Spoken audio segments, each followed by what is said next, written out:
Hi, everybody. Mike Shope and Adam Krautwurst, your Deep End Fantasy Football Podcast hosts with Draft Sharks tonight. The Deep End powered by Draft Sharks. So, I think the logos kind of say it like Draft Sharks, Draft Sharks, Draft Sharks. We got to work on our guests, Don Baranyi and Nick Constantino. Like us, Western New Yorkers, different than us, they're in first place in the main event. Adam, I thought we were doing well, but maybe not that well. Yeah, I'm over here, stomping around with my chest puffed out because I have a team that's like 53rd overall. But it seems good. But these guys, Go Bills 1 over here, have the number one team regular season, and I'm on the edge of my seat. I want to know if they won their league, if they won. I mean, I can actually go look. I'm in the league, but I want them to tell me because I'm on the edge of my seat. Well, Dom, your name comes up first in the emails, so let's start with you. What kind of year has it been? It has been – things for this team in particular have went – you couldn't draw it up any better. Not only having a great draft night, not only having, your studs hit and some of your other ancillary pieces hit, but the waiver dollars working out well, timely drops, timely ads, having more money at the end than the rest of the playoff teams. It's been a whirlwind. It's been great to see the emails coming in and watch us climb up the leaderboard. And ultimately, once we got to first place, we didn't let go of it. And we're here. We're ready for Week 15. We did win the league playoffs, not without drama. There was a few pretty good teams in our league. The quarterfinals, we had quite a scare in our hands until Javonte Williams at the end put up a ton of points in the last 5 minutes and kind of sealed the deal for us. And we had a high-scoring championship as well. We ended up with 199 points. I think our opponent, he was in the 170s. Yeah, I'm looking at it right now. Deserving 1 versus 2, high-scoring, really good final. We're excited. We're fortunate. We're lucky. We're thankful to be here and hoping for a continuation for 3 more weeks here. You had a lot of good teams in your league, you say, and Adam. That's right. That's embarrassing. Just kidding. The team did not go well. You have a lot of good teams. You don't need me to tell you that, I think, but this one did not go well. No, and we can even pull up the draft board if you want to see how hideous it was. But listen, tonight's not about me and my terrible teams. Tonight's about not when it's like this. Not when it's like this. Tonight's about Go Bills 1, picking from the 10 spots, and we were this DS trio team of me, Jared, and Guilds. Did this draft, and I think we did it on live stream, or maybe we posted the video afterwards. And we were loving this team, and it ended up not working out. Chicago Bears stack stunk, but yeah, the Bills lit it up. So guys, walk me through some of your strategy here. I see, one running back here in the first 5 rounds. I like that. Cooper Kupp, love that. So kind of. Did you guys? I know. So there's 3 of you actually in on this team. Was there a lot of strategy going into this? Did you have like tie-breaking picks? Like how did this go? Yeah. So for this particular, so we did 4 leagues together, and then for the first 3 drafts, each one of us took on one draft where we were the main drafter. But for all the drafts, we kind of worked together, and if we were, tossing and turning over a pick, we just kind of went to the group and said, what do you guys think? And if we had one guy that we were certain of, then we just smashed them. So for this particular league, we definitely wanted a running back in the 2nd round, and we wanted a receiver in the 1st round, unless Kelsey or Waller fell. So once Kelsey and Waller fell, then we were locked into taking one of those 3 receivers, and then a running back, and then pretty much hammering receiver after that for at least 2 or 3 more picks in the next 4 or 5 rounds. We wanted to make sure we had roughly 3 receivers before or after the 6th round, by the 6th round. Well, you picked the right ones. And Nick Constantino, apologies for my rudeness, not introducing you up front as well. I think this is probably ego talking, but now that I'm sort of in the fantasy world, when I meet somebody else from Western New York who plays in the same leagues, I feel like I should know them in the same way maybe that like if you're from Canada, that you probably know the same people, but you don't. And it turns out you and I do know each other. I didn't realize that until we hooked up here tonight. But Nick and I were in a league together like a couple of years ago and met in the playoffs. Before COVID. Yeah. Right. At an actual bar with no masks and seats at the same table and a lot the Wild West.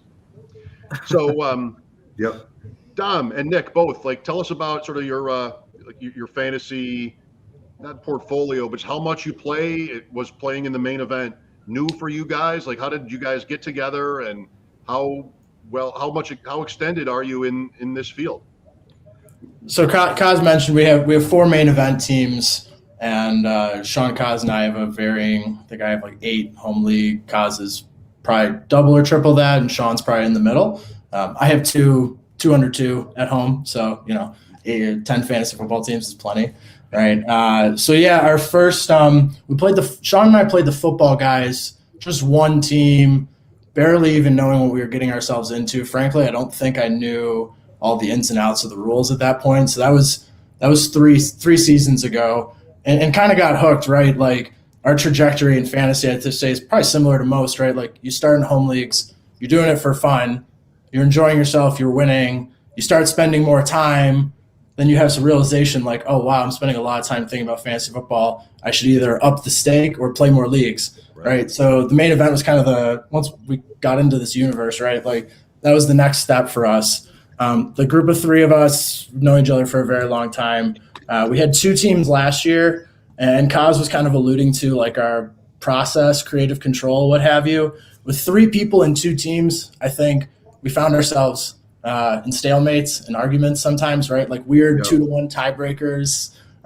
Just it wasn't really the best fit. So this year we upped it a little bit, and the 4th draft was a little impulsive, I'm not going to lie. But we had 3 teams originally, right? And each person had, okay, your team, you have final say on a roster. Like, if we're arguing all week and you're standing your ground, you're not changing your mind, if it's your team, you have the final say, right? But that's not our process. I mean, we hang out on our Discord server a few nights a week, chatting, going through, talking rosters, talking waivers. And there's generally, I'm not going to say there's no arguments. I think this year went better than last year. We were able to more, I think it was like a more flowing process for us. But yeah, so that's kind of how we were doing this. And then leading up to the draft, we're following ADPs on Underdog and Mojo really closely, right?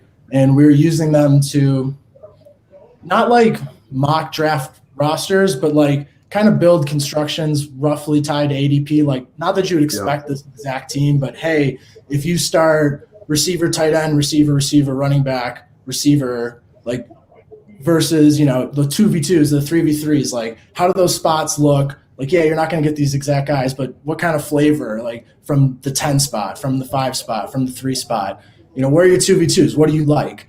And so we spent a lot of time doing that in like Google Sheets and shared screens and stuff this year. And that works really well. Obviously, like nothing goes exactly to plan, but I think between that and all the best ball drafts we did for a combination of practice and fun, we're really good practice going in. And we were much more prepared this year compared to last year. Yeah, finding that underdog app was huge this year. Just practicing best ball, just getting used to, different type of roster constructions that you could put together that you thought were effective.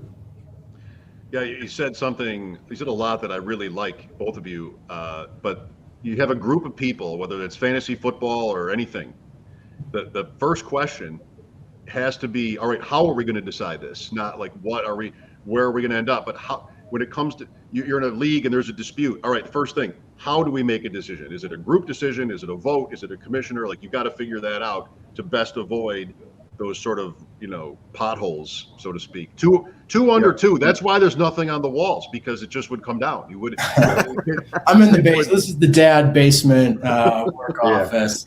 No kids zone. So I mean, I'm not criticizing. This is fake. That's right. Just fake. You don't want to see what's behind me. All right. Yeah, I love listening to people talk about their process, because, and especially when you've got multiple people owning. A couple years ago, when a buddy of mine, we came in top 5 in the main event, I almost ended up buying him out mid-season, because we were like, we've been best friends forever, and we were like clashing. Sounds familiar. Yeah. Oh, yeah. We were like blows over. Us 3 are pretty alpha, or we have our own alpha. thoughts, I love it. but that's the beauty of the way that we did it this year. We all had like our own team so that we didn't run into those problems, you know. If the other two people think like very strongly about a certain thing, then you could go with that. If they're like fully confident that that's the right player, but if they're like just slightly leaning, like in a lineup decision in a given week, you know, if they're just slightly leaning a guy, then you don't necessarily have to take their decision for it, you know. Mm-hmm. Sure. Now I see this is Go Bills 1. Is this the first draft that you guys did out of the 4? Yep. This is our first draft. Yep. At the end of your 4 drafts, was this your favorite before the season started? Honestly, we didn't even know which one was our favorite. We liked every team equally, pretty close. I think I'm gonna contradict Kazi here. I think this draft we had 4 straight rounds of really, really good value. Like Andrews was a little early, but we liked that spot for him or Hawkins. We wanted an elite tight end at that 3-4. So if you're like 8 picks ahead of ADP there or whatever, it's fine, right? But Chase falling to us at 5'10", Javonte, Debo, Russ, and even Pittman, I think in the 10th. Like we finished that draft and we're like, wow, those were really good value picks, like for consecutive rounds in a row. Like August 24th, you don't know exactly how it's going to go. I think just from like how the draft went, this one was exciting because like the build ended up being pretty good. I won't say we were strategizing bye weeks exactly during the draft, but this team had perfectly staggered bye weeks. There was no important week with multiple players on bye. Like we were just looking at this roster afterwards and being like, wow, this kind of fell nicely. And truthfully, like the rest of the season played out that way also. I mean, Joe Burrow's been our starting quarterback for the last 6 weeks here. He was cut for Pat Freiermuth, I think, in week 4 or 5 of this league. 3 or 4, and that was right before Russ Wilson got hurt for us. Yeah, it was sometime right around the Ross thumb injury that Burrow kind of fell into. We're actually the only bidder on Burrow, I believe. Yeah, the only bidder. Somewhere in the 60s because we really wanted him, but I think we were the only bidder. And then Brandon Ayuk got cut in this league also, which we've only run him out a couple times, and he hasn't went off. But, yeah, he's our Debo coverage, right? Like if we get a little gun-shy about Debo's role, and we're worried about 9 carries for 60 yards, no touchdowns, like a good football day, but not a good fantasy football day. Like we can pivot to Ayuk in a matchup where San Francisco's an underdog. I know it doesn't look that way, at least on paper right now, but there's that option at least. So like some pieces kind of came together nicely on this team. Yeah. And this was an early draft. So getting it was August 24th or 23rd. Yeah. At 5'10" was a steal at that point of the draft season. Like as that week went on, he had the drop problems in the preseason, so he fell to like the 6th round a little bit more. Right. But at this point of the draft season, we were lucky to get him at 5'10". Tyreek Hill, 3rd receiver at 110. Would you have taken Diggs? No, this draft one was mine, and we had it Adams, Reek, Diggs as the 1, 2, 3. So we were going Adams first, and then Reek, and then Diggs if it fell that way. So you would have taken Diggs at 10 had it fallen differently. You were taking a receiver in the first round. We were taking either one of the top tight ends or receiver in the first round, unless one of the top like 3 running backs. I was going to say if Zeke or Henry doesn't go in the first 9, that was like the contingency plan, like disaster situation for this pick. Where Waller and Kelsey are gone and the big 3 receivers are gone, it was possible. It would have been Zeke or Henry falling to 10. That was the only way we were going running back, is if the 2 tight ends and 3 receivers were gone. And in some drafts it did go like that, but in this particular one it didn't. I might not be the only one right now either participating in this or watching it thinking, I cannot wait until drafts start. I know I was thinking the exact same thing. Right? Yeah. I know there's playoffs, and then we'll do the playoff challenge, and maybe, we'll take a break or not, but I cannot wait to start doing that whole, where McCaffrey goes in these drafts and, Pitts. Like there'll be so many, there always are, but so many interesting players to talk about. Well, real quick, one last thing about the roster and the fact that you guys have Debo, and to have Ayuk get dropped. Yeah, he was dropped like week 7 or 8. That's just crazy for the fact you have that, like you said, you got that stack now, and yeah. I didn't see. I think I saw him dropped in maybe one of the leagues I was in. So to have him Well, and this was probably the one because I'm in this league. So yeah.